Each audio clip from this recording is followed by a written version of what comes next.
Welcome to BL Stories, where romance, drama, and unforgettable boys' love come to life.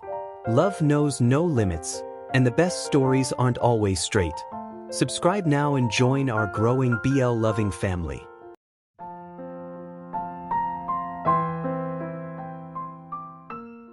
Have you ever wondered why you'd need a job when your parents are ridiculously wealthy and your siblings are just as well off?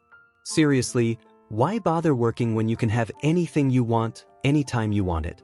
I've never understood why my family insists I get a job, especially when they've always deposited money into my account at the end of every month. I've resisted for as long as I could. Dad kept sending me to job interviews, but I'd show up late, say something absurd, or just not show up at all. I mean, who wants to wake up early, spend all day pretending to be productive, come home exhausted, and do it again the next day? Just thinking about it gives me a headache. But here's the catch, my money ran out. Dad decided to cut me off, just like that. His exact words? Let's see how long you last without a job. Now here I am, broke, stressed, and completely unprepared. Truth is, I've never taken anything seriously. Not school, not responsibilities, nothing. Back in school, I barely opened a book. Detention was just extra nap time. High school and college? I spent most of it partying, flirting, and wasting time. Life's short, right? Why stress? Still, desperate times call for desperate measures. Today, I'm heading to a job interview, like actually taking it seriously this time. But first, I need a few essentials to survive what's probably going to be a terrible day. At the supermarket, I roll in on my skateboard, weaving through annoyed shoppers. My destination, aisle 6. That's where they keep my comfort items, passion fruit juice and my favorite passion-flavored lollipops. I don't go a day without them. Just as I reach for the last bottle of juice, another hand grabs it. It's a strong hand, attached to a man in a sharp suit who looks like he probably owns the building, maybe even the whole city. I look up. He's tall, polished, and radiates the kind of confidence that turns heads. But I'm not letting go of this juice. My fingers are wrapped around that bottle too. "Are you serious?" he says, his voice calm but sharp. "First come, first served," I reply with a sweet smile, refusing to back down. He raises an eyebrow, clearly surprised. I can tell he's assessing me, waiting for me to cave. But he's in for a surprise. I'm not backing off. Then an idea pops into my head. I fake a stumble and drop to the ground, clutching my leg. "Ow, my leg!" I cry out, acting hurt. "You weren't watching where you were going." People nearby start to gather, murmuring. A kind elderly lady gasps, "Did he bump into you?" I nod, trying to look as pitiful as possible. "I think it's broken. I might need a doctor." The man stares at me, completely baffled. A few people begin questioning him, and someone even demands, "Sir, did you knock this poor child over?" Clearly cornered, the man sighs, pulls out his wallet, and hands me some cash. Success. But as he tries to walk away with the juice, I cling to his leg. "Actually, I think this juice would really help me feel better." Without a word, he releases the bottle. Unfortunately, it bounces off my nose.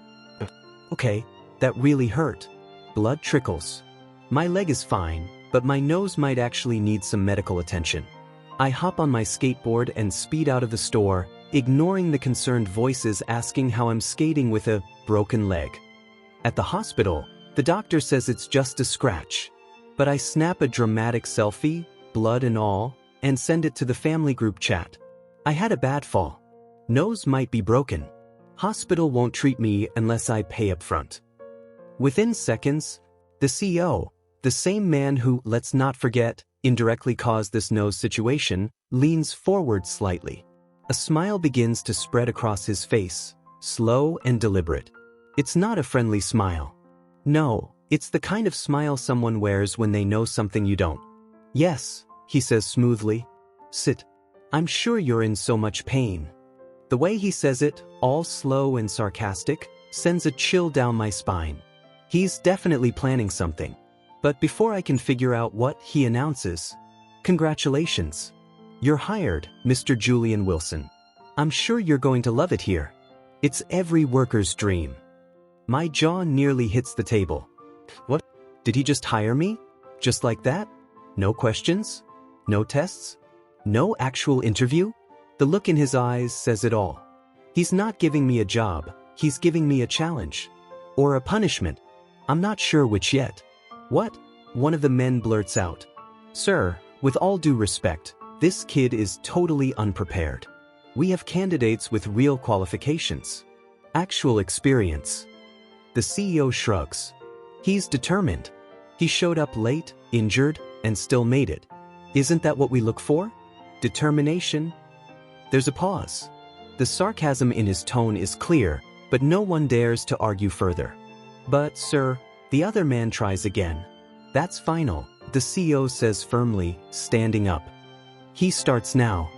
With that, he strides out of the room, leaving everyone, including me, completely speechless. What just happened? One of the men mutters under his breath. I don't answer. I'm still processing. Did I just actually get hired? Or did I just agree to walk into a lion's den without realizing it? Moments later, the receptionist returns with a stack of paperwork. Fill these out, she says, handing me a pen.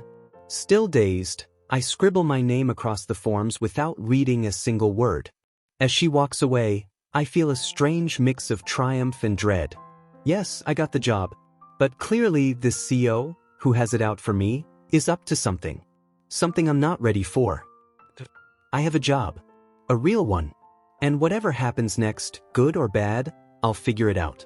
Always do. The two men continue glaring at me like I just stole their promotion. But honestly, who cares? I lean back in my chair, a small grin tugging at my lips. This should be interesting. First day at work. Follow me. But why is everyone here so intense? No greetings. No smiles. Just orders. Anyway, in case I forgot to mention it earlier, I got a job at a jewelry and wedding planning company. Sounds magical, right? The man leading me down the hallway walks like someone who didn't sleep last night and is now taking it out on the world. His expression says, "Don't mess with me, and trust me, I don't plan to." As we move through the building, I'm surrounded by sparkling glass counters filled with rings, elegant necklaces, and gemstones that shimmer like little stars. Honestly, it's like stepping into a fairy tale vault. If the fairies were all stressed out wedding planners racing around with clipboards. I try to look confident, like I totally belong here, but my palms are already sweating. Each desk we pass is perfectly arranged, sleek computers, stacks of files, and people who look like they actually know what they're doing. Meanwhile, I'm internally screaming. Eventually, the man stops at an empty desk. "This is yours," he says curtly, then walks away without another word. The desk isn't fancy, but it's mine. There's a chair, a monitor, and, if I'm being honest, a weird sense of ownership that makes me sit up a little straighter. I've never had a real desk before.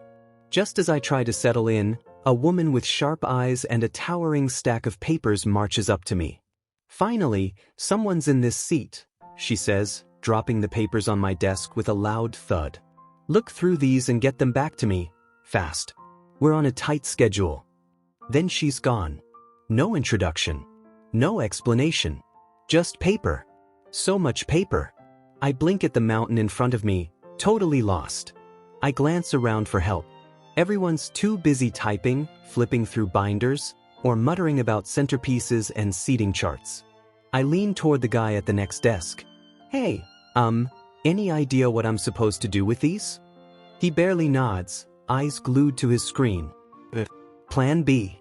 I try asking another planner nearby. She's whispering furiously about flower arrangements. She waves me off like I'm interrupting national negotiations. So I pick up the first page. It's full of names, dates, and numbers that might as well be in a foreign language. Am I supposed to organize them? Edit them? Frame them? I clear my throat and turn to the girl at the desk next to mine. "Sorry, quick question. I just got here, and I've got this giant stack of documents. Can you tell me what to actually do with them?" She sighs, clearly stressed, but finally gives me her attention. I thought working here would be fun, I admit, trying to lighten the mood. You know, weddings, joy, love, stuff like that. She gives me a tired look. We just found a major mistake in one of the client files. Everything has to be redone in 30 minutes before the couple finds out. That's why it's so hectic right now. She types rapidly on her keyboard and turns back to me. I'll send you the updated version. Cross-check it with the papers you have and mark any inconsistencies. Okay? Sure.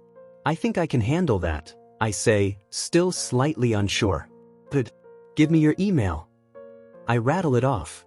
A second later, my phone buzzes. The documents are in. Okay, Julian. You've got this.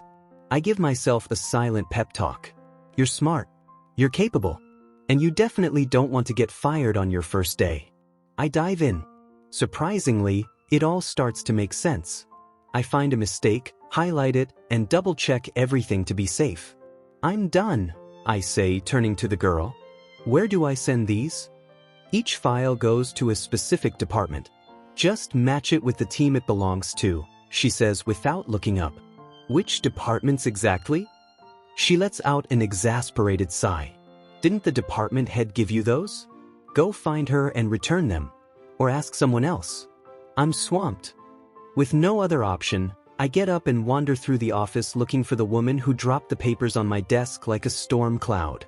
Eventually, I spot her entering through a side door. Excuse me, I say, catching up. I reviewed the files. There was only one mistake. Here you go. She doesn't even look at the papers.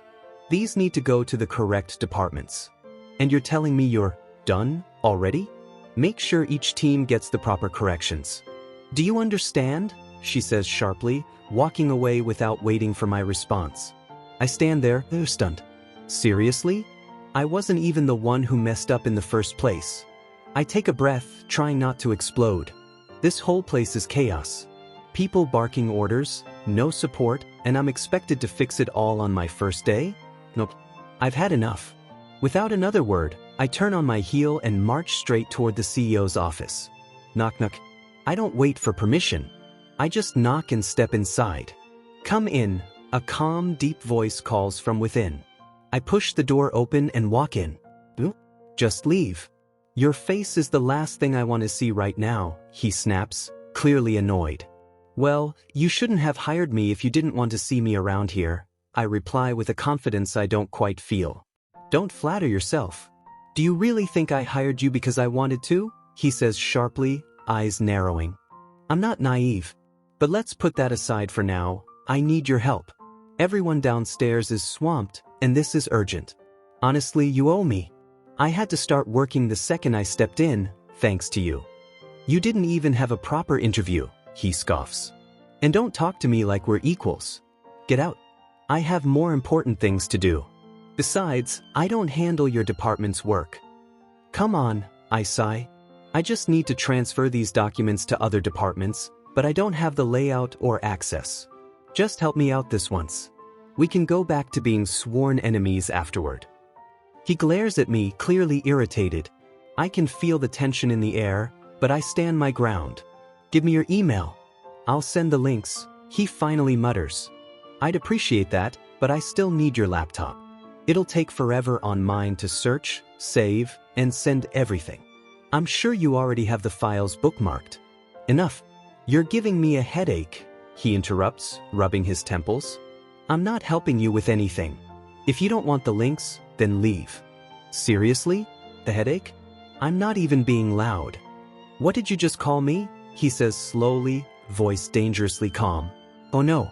What did I say? I'm so sorry, sir. I say quickly, trying to look apologetic. That wasn't meant to come out like that. He just stares at me, completely unimpressed. Then, without a word, he unlocks his laptop, pulls up the department details, and hands it over. I keep quiet. One more word and I might get banned from the building. I walk toward the couch to work, but just as I'm about to sit, don't even think about sitting there, he barks, not looking up. How am I supposed to work while standing? I shift toward the floor. Not there either. It's the floor, I mumble half to myself. Don't talk back. This man seriously has a thing for control. I keep my thoughts to myself. Alright, can I just borrow your laptop for 10 minutes? I promise I'll return it right after. He doesn't answer. I take the silence as permission, grab the laptop, and head out. Back at my desk, I quickly organize the documents and send them to the relevant departments. As I work, I notice people starting to relax, finishing their tasks. Some glance at me in surprise, probably noticing me for the first time, including the guy who totally ignored me earlier. Now, everyone wants to ask questions and call me the adorable newbie. I decide to return the laptop, but before I can, the same lady from earlier approaches me again. She's already starting to wear on my nerves. "Julian, right?" she asks with a too sweet smile. "Yes. I'm Lily Henderson, head of your department. Welcome to the team. You've done great so far, but there's more ahead. You and Paige will be meeting clients at BLStory Hotel. Show them the plans, get their approval, and then head to the event venue to supervise setup. A company car will drive you both. The clients are probably already waiting, so don't waste time." "What? No break? Not even a snack? I haven't eaten anything all day, unless you count the juice that nearly made me choke this morning. Rough first day, huh?" Paige says as we sit in the car, her tone softening. "Don't worry, it's not always like this. We just fell behind today." "I'm sorry I snapped at you earlier." "It's fine," I reply with a small smile. "You helped me get started, so thanks for that." During the ride, Paige gives me the lowdown on the company, how she got hired, the office gossip, and of course, the CEO. Apparently, he's the classic tall, rich, and cold type that every woman in the office is obsessed with, including her. I don't get it. If I were into guys, I'd go for someone fun. Why crush on someone so stiff and serious? Apparently, no one's ever seen him with a girlfriend. Or even a friend. We finally finish meeting the clients, who thankfully love the plans. Then we head to the event venue, a breathtaking beach, to walk the team through the setup. By the time we're done, the sun is setting. I'm beyond exhausted, and I'll have to be back here early tomorrow. Great. On the way back to the office, I check my phone for the first time since this morning. 21 missed calls. I quickly call back the first number. "Dad, where have you been? We've been worried sick. You left the hospital without telling anyone. Are you trying to give us a heart attack? Where are you now? Send your location, I'm picking you up." Before I can respond, he hangs up. I sigh and send the address. When we arrive at the office, my parents and sister are waiting. I head inside to grab my things, ignoring their questions. The CEO's already gone, so I decide to take the laptop with me. I'll deal with the consequences tomorrow. As I walk out, a new email notification pops up. Be at the beach by 6 a.m. I toss my phone in my bag. No more emails, messages, or anything for the night. Outside, my mom, dad, and Kara hug me, congratulating me on the job. I can barely respond. All I want now is food and sleep. Please let this be a dream. Whoever's calling me right now better have a good reason, or they're in big trouble. It's still pitch dark, right? Eyes still closed, I grope around on the bedside table for my phone. What could anyone possibly want at this hour? I grumble without even looking at the screen. A familiar voice explodes through the speaker. Middle of the night? Really, Julian Wilson Flynn? It's 9:12 a.m. I want you in my office with my laptop in 3 minutes. If you weren't still in bed, I'd have said 30 seconds. Be late and let's see how long you last here. My eyes fly open. I sit up so fast I nearly fall off the bed. 9:12. I scroll through my missed calls. Paige, Lily, Mom, Dad, Kara, even a few unknown numbers. I toss on a hoodie and sweatpants, shove my phone in my pocket, and dash for the door. Halfway out, I skid to a stop. The laptop. I scramble back upstairs like my life depends on it, because at this point, it kinda does. I snatch the laptop off my desk and rush down again. Nanny's voice follows me. Julian, it's dangerous to race down the stairs like that. We've all been calling you. Sorry, Nanny. I'll explain later. I'm already outside, hopping on my skateboard, flying through traffic like I'm in an action movie. Skating usually calms me down. Not today. I slam into the side of a car. Seriously? I wince, scrambling to my feet. My leg stings, but nothing feels broken. The driver hops out. "You okay, kid? That was a close one. Skating through traffic like that is just asking for it." I shoot him a glare. "You kinda stopped right in front of me." He smirks and offers a hand. "Where are you headed? Hop in. I'll drop you off." "With this traffic? I'll pass." He glances down at my leg. "You sure you can keep going?" I sigh. "Fair point." I snap a picture of his license plate, just in case, then hop in. A few minutes later, we pull up in front of the company building. "You sure you don't want to get that leg checked?" he asks as I step out. "I'll survive," I mutter and hurry inside. Limping slightly, I make a beeline for the elevator, only to run straight into Mrs. Henderson. "Well, look who finally decided to show up," she huffs. "Sorry," I mumble, brushing past her. Knock knock. "Come in," the CO calls. I step into his office, bracing myself. "You've got some nerve walking in now," he says, giving me a glare that could freeze lava. "Do you realize how much of a mess you caused by keeping my laptop overnight?" "I'm really sorry, sir. It won't happen again," I say, handing it over. "Sorry doesn't fix deadlines. Take these," he says, sliding a thick stack of papers across the desk. "There are instructions inside. You have 1 hour. Don't mess it up." I nod and reach for the papers. Just then, Mrs. Henderson storms in. "Sir, this young man has ignored everyone's calls, showed up late, and left us behind schedule.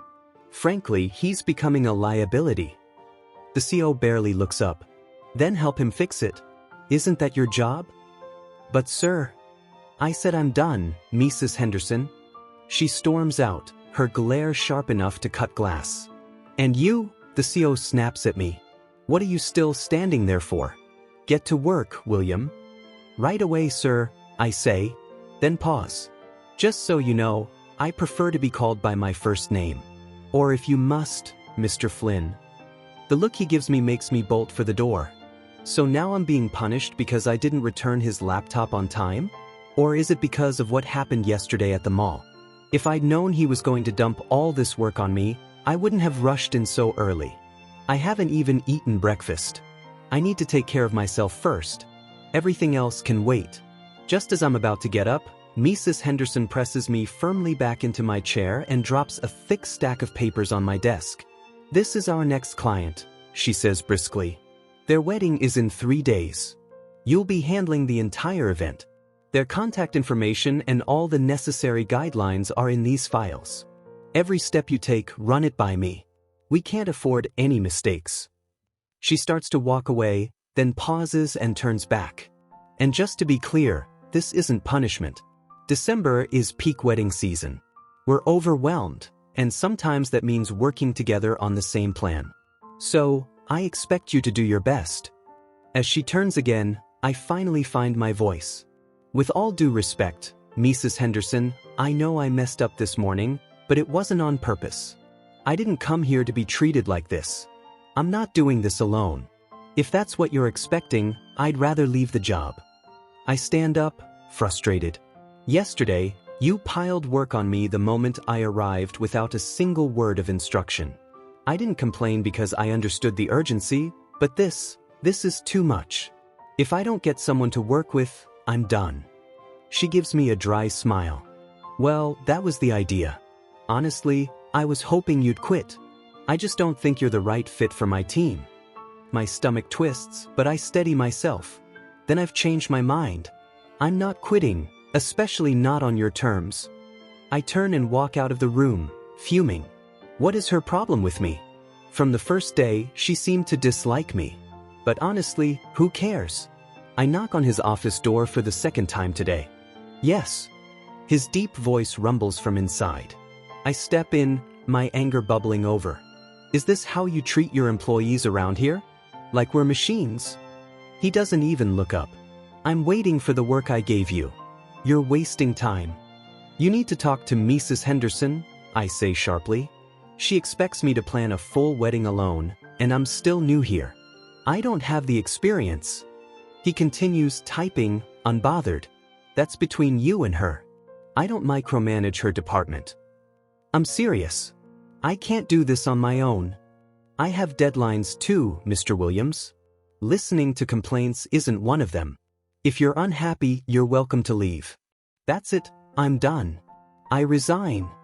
He smirks, finally lifting his eyes to mine. I thought so. What's that supposed to mean? I ask, unsettled by the satisfaction in his tone. I figured you didn't read the documents you signed yesterday. My breath catches. What do you mean? You signed an agreement, he says coolly. According to the contract, you're committed to this company indefinitely. You can't work for another firm unless I approve it. You signed it all yourself. And since I have the paperwork, it's legally binding. My heart drops. You're joking, right? I don't joke, he says calmly. Now, if you're done with your outburst, go finish your assignment. And know this, if you don't meet expectations, your salary will reflect that. You're acting like a child, I snap, blinking back tears. I refuse to let him see me cry.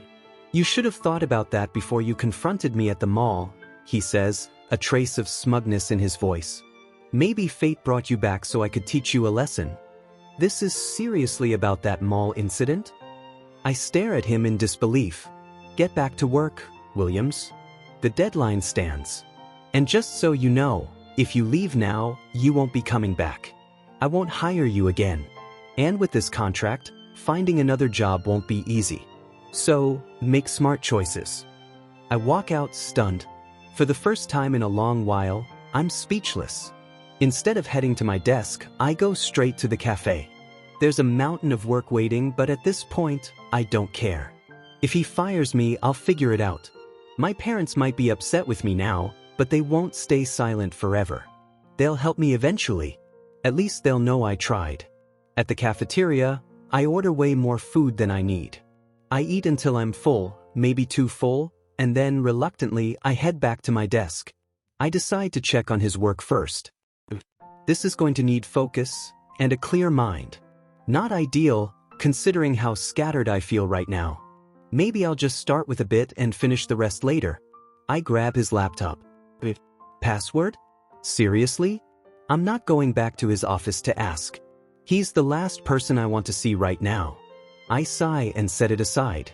Okay, let's deal with my own clients instead. Wedding plan for Carl O'Brien and Ryan Harveth? I read out loud. What? A wedding between two grooms? I accidentally exclaim, only to look up and see several heads turning in my direction. Oops. Sorry, I mumble quickly, returning to the file. This is new. I don't think I've ever handled a same-gender wedding before. Or maybe I just never noticed. Will this be harder or easier? Possibly easier. Guys might not ask for super elaborate things like, can you paint our faces on the cake? Or, we want our wedding in the clouds. Wait, idea. A rainbow cake. That's it. I'm officially brilliant. They're going to love it. I keep reading through the documents, and before I know it, wake up. I jolt up, heart pounding. My head lifts from the desk so fast I nearly tip my chair. You've got to be kidding me. The clients have been calling nonstop, and here you are, fast asleep? They say you've been unreachable for over an hour. Oh no. What happened? The last thing I remember was reading their file. I glance at my desk, empty. The documents are gone. Then I feel it. Under my foot. I step back, and sure enough, the papers are scattered all over the floor. Mrs. Henderson storms off, muttering to herself. I scramble to collect everything. And then, I feel it. That unmistakable presence behind me. I turn around, and gasp. I stumble back into the desk. You scared me. I blurt out. I've been waiting, he says coolly. I tried to check your files, but the laptop's locked. I didn't know the password. You have 30 minutes to send it. 30. Not 31. If I don't get it on time, you're done here. And we both know what that would mean for your career. Don't think for a second, I won't go through with it. But I have a client meeting. He walks off, laptop in hand, ignoring me completely. I sit down and open my own laptop. Great. It's a mess, filled with movies, games, random stuff I never should have kept. This is going to take forever to sort through. Just as I reach for the wedding documents again, my phone vibrates. Unknown number. I hesitate but answer anyway, balancing the phone on my shoulder as I type with one hand. "Oh, so you finally picked up?" a voice snaps. "Is this how your company treats clients?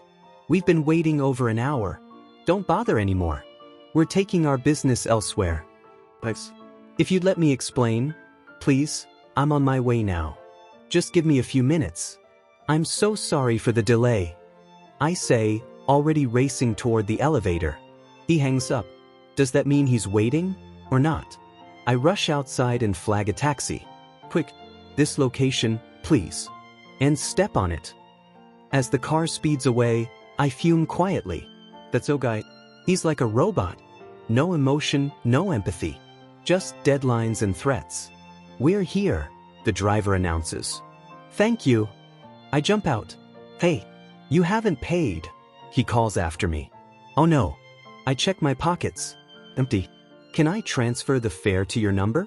I ask. "Nope. Cash only." "Please. I'm in a rush. I'll send it right after." "No," he says firmly, stepping out of the taxi. While I'm panicking, two men walk out of a nearby restaurant. One of them narrows his eyes. "Wait, aren't you the one from this morning?" "Yes, that's me." I cut in. "Please, can you lend me some cash? I promise I'll send it back. I'm really in a rush." "How much?" I tell him, and he hands the money to the driver without much hesitation. Then he turns to me. "What are you doing here? I thought you worked for the company that's been ghosting us." "You're the clients?" He doesn't look anything like I imagined. But then again, what does that even mean? "Don't tell me you're the wedding planner," he says, brows furrowed. "I am. I'm really sorry for being late. There was just, everything went wrong this morning." The more frustrated one steps closer. "Apologies won't fix this. We already found someone else. And just because my fiancé nearly bumped into you this morning doesn't mean you're getting a second chance. Please wait. I know I messed up, but I've been excited about this wedding ever since I got your file. I even brainstormed some ideas. I'm not saying you have to like them, but just hear me out. Like, what do you think of a rainbow-themed cake?" His face softens. Just a little. "Not bad," he murmurs. Then he takes his fiancée's hand. "Let's go back in." Crisis averted. I smile to myself as I follow them inside. 7 minutes left before the 30-minute deadline. "Are you even listening? You've been glued to your laptop since we sat down," he complains. "I am listening," I say, typing away. "I'm just jotting everything down. I don't want to miss anything." Truthfully, I haven't been paying attention at all. But thank goodness for voice memos. I've recorded everything they've said. My brain is amazing, honestly. I'm also almost finished with the last part of that so-called CEO's task. "You said you had more suggestions. Was it just the one?" he asks, snapping me back to reality. "Right, I did say I had more ideas. But honestly, I'm not about to overwhelm myself again. There's more where that came from. Did you like the one about the cake?" "Oh, come on. I knew you weren't listening. I told you to write that one down because I loved it." Sent. Phew. I breathe out in relief as I hit the send button. It doesn't matter if there are a few typos. As long as it's in before minute 31, I'm safe. But now there's another matter to deal with. "Look, I've got everything you said recorded, so no worries. Also, why are you always so worked up? It really doesn't match your nice face. Just smile and breathe. Trust me, it'll win him over even more," I say with a wink. The calmer guy chuckles, while the moody one blushes. Genius, right? "Okay, seriously now," I say, finally giving them my full attention. "I'm sorry for being all over the place. Let's start fresh. I'm Julian Wilson. I'll be your wedding planner. And just so you know, I'm fully committed. I'm not doing this just for work. I genuinely care. I want your wedding to be memorable, something that will inspire others in the community to celebrate their love too. I hope we work well together." "You talk too much, Julian." "I'm Carl O'Brien," says the one from earlier this morning. His calm, composed vibe gives off mature energy. He looks about 33, maybe 30. "And I'm Ryan Harveth." "Nice. You two are adorable." I hope it's okay if I ask how you met? I mean, we're basically friends now, right? No, we're not. And you're way too curious. Just stick to your job, Carl replies. But his tone isn't harsh, it's more playful than anything. Ah, don't be like that, Carl, I say with a grin.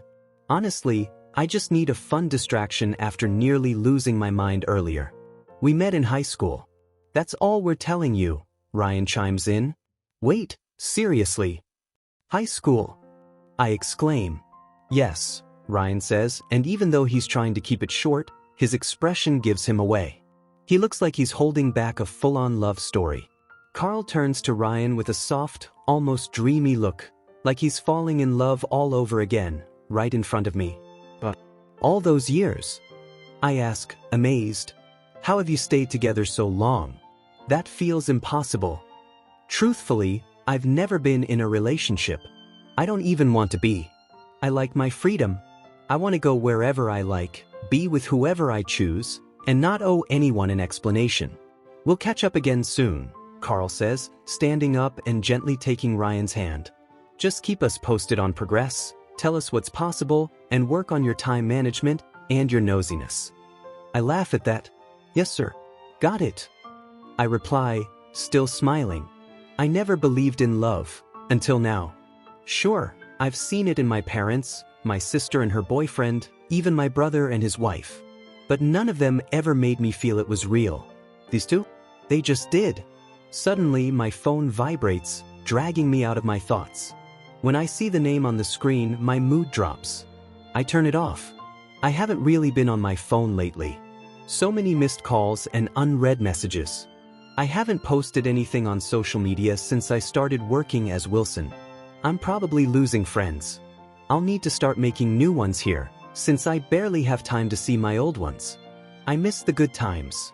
Laughing, relaxing, just being myself. Ever since I started this job, it feels like I've disappeared. Later, I order pizza and eat the whole thing with a tall glass of passion fruit juice. As I finish the last slice, I realize something strange. I eat a lot, but my weight never changes. Weird. Once I'm done, it's back to work. Back to that chaotic office. Hi, Paige. She doesn't even look at me. Doesn't speak. She's clearly upset, probably because I let her down. But I'm not going to let it get to me. I didn't mess up on purpose. If she doesn't want to talk, that's fine. I won't push it. I place my laptop on my desk and head off to meet the person who kept calling earlier. I didn't want him to mess with my vibe, so I turned off my phone. My head's still spinning when I open the door, without knocking. He's sitting there, looking very unimpressed. Okay, calm down. Breathe in. Good, I say with a smile. My phone died. But as soon as I wrapped up my meeting, I came straight here. A lie, yes, but a smooth one. I close the door and walk toward him slowly, watching his reaction. His face is unreadable. He's probably wondering what kind of person I am. By the way, I saw something amazing today. Want to hear about it? Still no expression. I'll tell you anyway. I'm planning a wedding for two men. They've been together for over 10 years. But the way they look at each other? Like it's the first time, every time. It's beautiful. And how, exactly, is that relevant to me? He says, a bit softer now. I feel like I'm getting through. I was thinking, maybe we could try something like that. You know, us, I say, half teasing. He doesn't say anything. I smirk. You never know. Something incredible might come out of it. Unexpectedly, without saying a word in response to what I just said, he stands up and begins walking toward me. The only reason I'm not bolting for the door is because he doesn't seem angry at all. His face is unreadable. Seriously, this man is impossible to figure out. I have no idea what he's about to do. He keeps coming closer. Even when he's already within arm's reach, he doesn't stop, and I instinctively step backward. Suddenly, I stumble and fall onto the couch behind me. He leans in slightly, and my heart feels like it's about to leap out of my chest. I want to speak, but my mouth won't cooperate. I was expecting him to yell, maybe even throw me out of the building. Instead, he leans down and softly says near my ear, "Okay." A faint, victorious smirk tugs at the corner of his lips. Startled, I push him back and quickly stand. Tia was a joke. Ever heard of one? I stammer, my voice shaky. For the first time, I feel genuinely flustered. Didn't anyone tell you I don't joke? He says, his tone calm but serious. And I don't change my mind once it's made. I've decided. I'm sure you've heard things about me since joining the company. Either way, you asked me out and I said yes. So No. Seriously, I was kidding. I interrupt, my voice jumping several octaves higher than I intended. He just smirks again, clearly enjoying this. But then his expression shifts, turning serious. Do I look like someone your age? Have you ever seen anyone walk in here like they own the place, without even knocking, and start talking nonsense? Let's make something clear. Just because I've been patient with your constant antics doesn't mean I'm okay with more. You will respect me just like everyone else does. You'll complete the work I give you, and you'll submit it on time. Now go. Sit down, fix that mess of a report you turned in, and get it back to me in 20 minutes. Without saying a word, I turn toward the door and leave. For once, I'm speechless. Which is rare for me. My legs feel weak as I return to my desk. Honestly, he was right. The file I sent earlier was a mess. But he'd asked for it in 30 minutes, so I rushed it as best I could. Back at my computer, I take a deep breath and dive in. 16 minutes later, I've fixed everything and send the corrected version to his inbox. It's not like I didn't know what to do, I just didn't have time to do it properly. Don't think you've won, Mr. Su, I mutter under my breath. The office is quiet now. Most of the staff has gone home, but I still have tasks to complete. I have to listen to the client's recording, write up a detailed report, and send it to the respective departments to start planning. This company is enormous. We handle every part of a wedding: cake bakers, fashion designers, tailors, jewelers, which is practically its own company, makeup artists, and wedding planners like me, who tie everything together. It's no wonder Matt Adams Smith is still working. He oversees everything. Honestly, I don't think he ever has time for friends, or fun, or love. I pause, catching myself. Why am I even thinking about that? What? 9:21 p.m.? I glance at the clock, startled. The office is almost empty now. I stretch and sigh in relief. Finally done. My phone's still off, and I'm sure my family is probably losing their minds by now. I head toward the elevator but stop when I notice the lights still on in his office. Curtains undrawn. He's still here. Figures. I turn around and walk to the cafeteria, silently hoping it hasn't closed yet. Luckily, it's still open. I buy 2 hot coffees and head to his office. This time, I don't bother knocking. I walk in to find him buried in paperwork. Seriously, don't you ever get tired of sitting like that for hours? I say, shaking my head. You never listen, do you? He replies without looking up. But there's no edge to his voice, just quiet amusement. You thought you won, huh? But I got my little revenge for earlier. I tease. Just so you know, Mr. Seo, when you try to go head-to-head with me, you're bound to lose. You really picked the wrong person to mess with. Still focused on his files, he says, you must really enjoy the work I assign you then. Actually, I do. But tonight, I'm not in the mood for any more tasks. Want to hear something fun? I doubt it, he says dryly. If no one's told you before, let me be the first. Your fun stories are usually lame. Really lame. So no thanks. He doesn't ask me to leave though. You know you're such a pretender, right? I say as I step in front of his desk. That gets his attention. He looks up. Maybe hiring you wasn't such a good idea. You're getting way too comfortable around me. What did you just call me? I said, pretender. And I've been this comfortable since day one, in case you haven't noticed. Wow. You've got some nerve, Williams. Oh, come on. Aren't you going to ask why I said that? He just narrows his eyes.